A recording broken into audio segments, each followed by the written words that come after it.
నమస్తే, నేను సిరి. హైడ్రా కూల్చివేతల మీద ఆర్కే గారు వీకెండ్లో చాలా సీరియస్ అయినట్టు మరి మనకు అనిపిస్తుంది. అంటే ఈ లెక్కన చూస్తే మరి రేవంత్ రెడ్డి గారికి సున్నితంగా సూచనలు ఇస్తున్నారా, లేకపోతే మరి కేసీఆర్తోని మళ్ళీ అంటే తన స్నేహబంధం బాగానే ఉందని చెప్పడానికి ఇలాంటి వ్యాఖ్యలు చేశారా ఏంటనేది మనకు వివరించడానికి మనతో పాటు ఉన్నారు ప్రముఖ senior journalist, political analyst CS Rao garu. నమస్కారం సార్.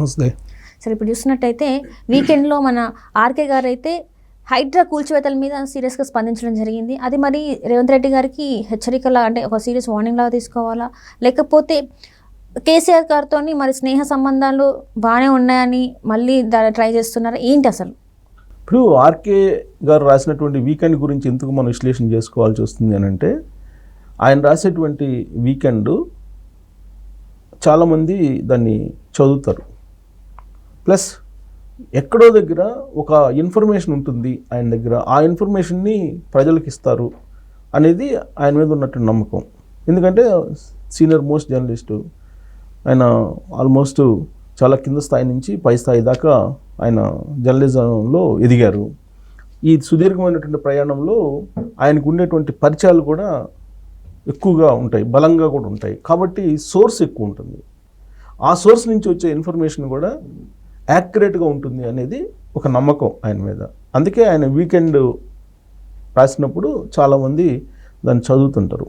అది ఇప్పుడు తాజాగా ఈ వీకెండ్లో రాసినటువంటి ఆయన కాలం చూసి, వీకెండ్ కాలం చదివితే కనుక టోటల్గా హైడ్రా మీద రాశారు.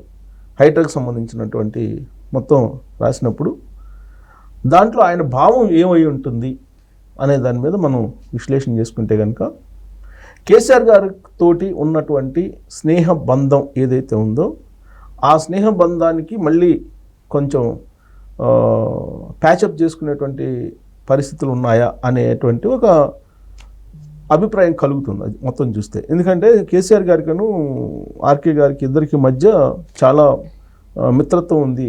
సుదీర్ఘకాలం పాటు వాళ్ళిద్దరూ ఫ్రెండ్స్గా ఉన్నారు. ఒరే అనే చనువు వాళ్ళిద్దరి మధ్య ఉంటుంది అనేది వాళ్ళ ఇంటర్వ్యూలో కూడా చెప్పడం జరిగింది. సో అంత చనువు ఉంది ఆర్కే గారికి కేసీఆర్ గారికి మధ్యలో అనేది దాదాపు జర్నలిస్ట్ సర్కిల్లో చాలామందికి తెలుసు, పబ్లిక్లో కూడా తెలంగాణ సమాజానికి కొంచెం తెలుసు.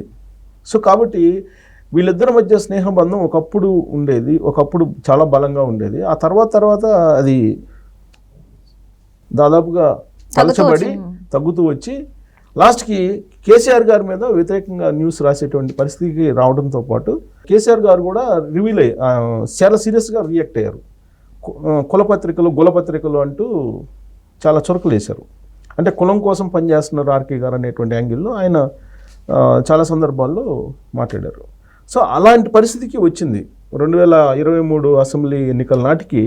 అసలు కేసీఆర్ గారి ప్రభుత్వం గురించి, కేసీఆర్ గారి ప్రజా వ్యతిరేక విధానాల గురించి ప్రశ్నించడానికి కానీ రాయడానికి కానీ ధైర్యం చేసేటువంటి మీడియా లేకుండా పోయింది తెలంగాణలో.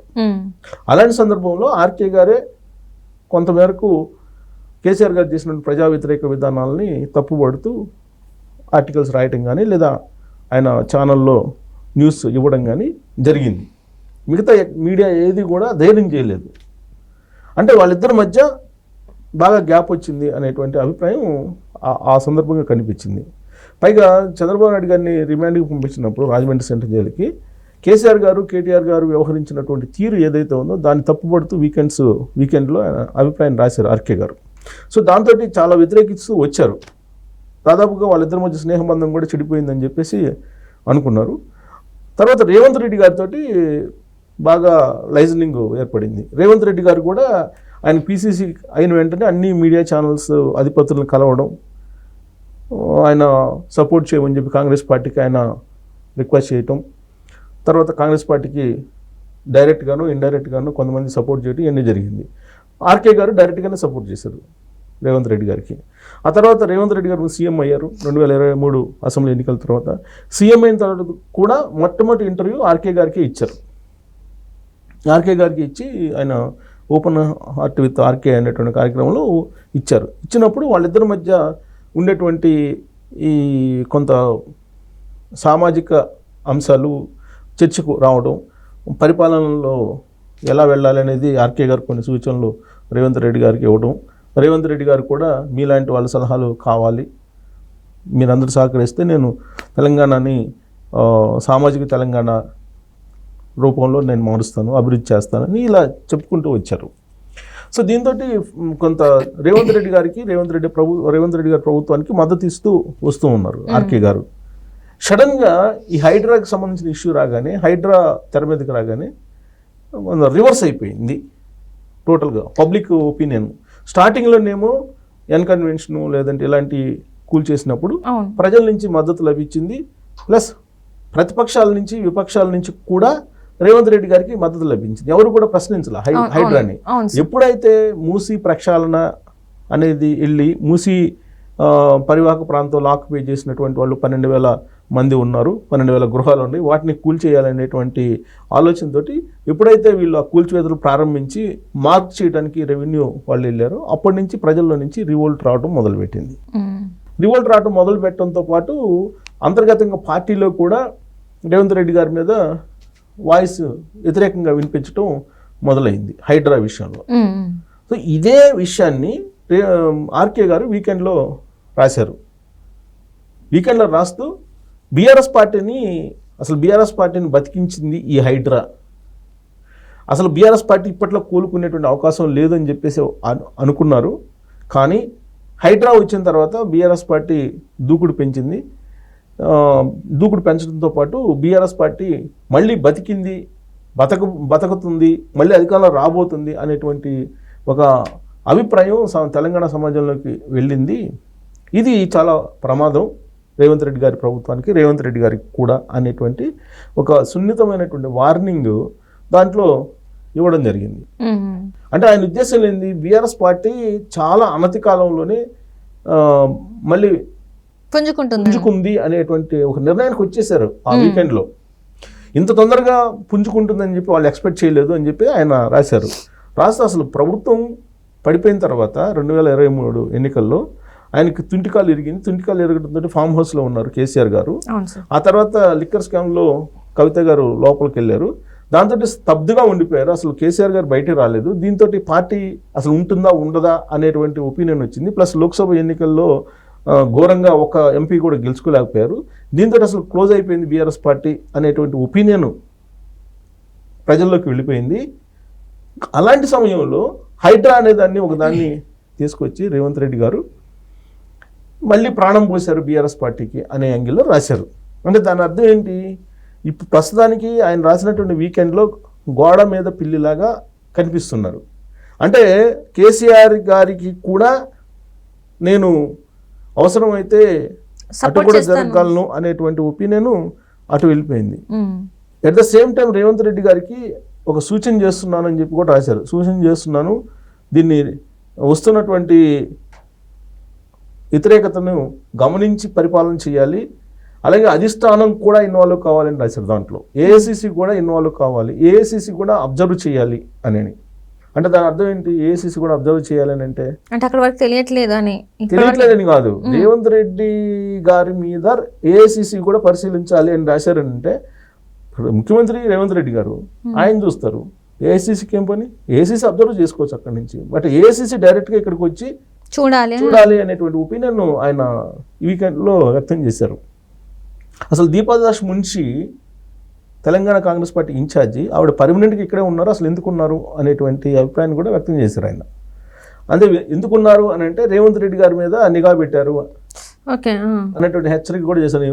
రేవంత్ రెడ్డి గారు మీ మీద నిఘా ఉందనేది పరోక్షంగా కూడా చేశారు. పైగా రేవంత్ రెడ్డి గారికి ఏఐసిసి ఏమి ఫుల్ ప్లెడ్జ్డ్గా ఫ్రీడమ్ ఇవ్వలేదు, ఎక్కడికి వెళ్ళినా కానీ ఉత్తమ్ కుమార్ రెడ్డిని లేకపోతే బట్టి విక్రమార్క గారిని వెంట పెట్టుకుని వెళ్ళాల్సి వస్తుంది. ప్లస్ ప్రభుత్వం మీద ఆయనకి పట్టు రాలేదు, మంత్రివర్గం మీద పట్టు రాలేదు అనేటువంటి పాయింట్స్ మెన్షన్ చేశారు. ఇప్పుడు మంత్రులు ప్రతి మంత్రి కూడా ముఖ్యమంత్రి లాగానే ఫీల్ అవుతున్నారు. సో మంత్రులు కేటాయించినటువంటి శాఖల్లో ముఖ్యమంత్రి గారు జోక్యం చేసుకొని దానికి సమీక్షించేటువంటి అధికారం కూడా రేవంత్ రెడ్డి గారికి లేదు అనేటువంటి యాంగిల్లో రాశారు. అంటే దామోదర రాజనరసింహ గారి పేరు కూడా మెన్షన్ చేశారు వైద్య ఆరోగ్య శాఖకు సంబంధించి. ఆయన డిపార్ట్మెంట్లోకి వెళ్ళి ఈయన అసలు పరిశీలించే పరిస్థితి లేదు. ఒకవైపు ఏమో ప్రజా ఆరోగ్యం దెబ్బతింటుంది, జ్వరాల బారిన పడుతుంది తెలంగాణ సమాజం. అయినప్పటికీ కూడా ముఖ్యమంత్రి గారు ఆ డిపార్ట్మెంట్కి రివ్యూ పెట్టుకునేటువంటి స్వేచ్ఛ లేదు. అలాగే ఇరిగేషన్ శాఖకు సంబంధించి ఉత్తమ్ కుమార్ రెడ్డి గారు ఉన్నారు, ఆయనకి సంబంధించిన డిపార్ట్మెంట్లో రివ్యూ పెట్టుకునే అవకాశం లేదు. అలాగే కోమటిరెడ్డి వెంకటరెడ్డి మంత్రిత్వ శాఖ ఉంది, దాంట్లో వెళ్ళి ఆయన సమీక్షించే అవకాశం లేదు. కాబట్టి ఆయన ప్రభుత్వంలో అంటే మంత్రివర్గం మీద పట్టు సాధించలేకపోతున్నారు రేవంత్ రెడ్డి గారు అనేటువంటి యాంగిల్ని బయటికి తీశారు. అదే కేసీఆర్ గారు అయితే కనుక ప్రభుత్వంలో పట్టు సాధించగలిగారు వెంటనే అనేది ఒకటి. ప్లస్ ఆయన ఇంతకుముందు తెలంగాణ రాష్ట్రం, తెలంగాణ ఉద్యమం అనేది ఏ ఒక్కరి సొంతం కాదు అనేటువంటి వాదాన్ని వినిపించినటువంటి ఆర్కే గారు ఎవరవునన్నా కాదన్నా తెలంగాణ యోధుడిగా కేసీఆర్ గారిని గుర్తిస్తారనేటువంటి అభిప్రాయాన్ని కూడా ఆర్టికల్లో ముందు వచ్చారు. అంటే ఆ మొత్తం వీకెండ్లో మొత్తం సారాంశాన్ని కనుక తీసుకుంటే ఒక రకంగా చెప్పాలంటే రేవంత్ రెడ్డి గారికి సున్నితమైనటువంటి మందలింపు, ఏఐసిసి జోక్యం చేసుకోవాలి అనేటువంటి ఒక సూచన, ఇంకొక వైపు ఏమో పట్టు సాధించలేకపోతున్నారు రేవంత్ రెడ్డి గారు అనేటువంటి ఒక భావన, కేసీఆర్ గారు చాలా బలమైన నాయకులు అనేటువంటి ఎలివేషను ఇవ్వడం, ఇవన్నీ కూడా కనిపిస్తున్నాయి. Right sir. సో కాబట్టి బహుశా వీకెండ్లో రాసినటువంటి అంశాలను మన కంక్లూజన్కి వస్తే హైడ్రా కారణంగా రేవంత్ రెడ్డి గారి ప్రభుత్వం ఇబ్బందుల్లో పడబోతుంది, రేవంత్ రెడ్డి గారు ఇబ్బందుల్లో పడబోతున్నారు రాజకీయంగా అనేటువంటి అభిప్రాయాన్ని నిగూఢంగా తెలియపరిచారని చెప్పి మనం విశ్లేషణ చేసుకోవాలి. Right sir. Right. Thank you so much sir. Thank you.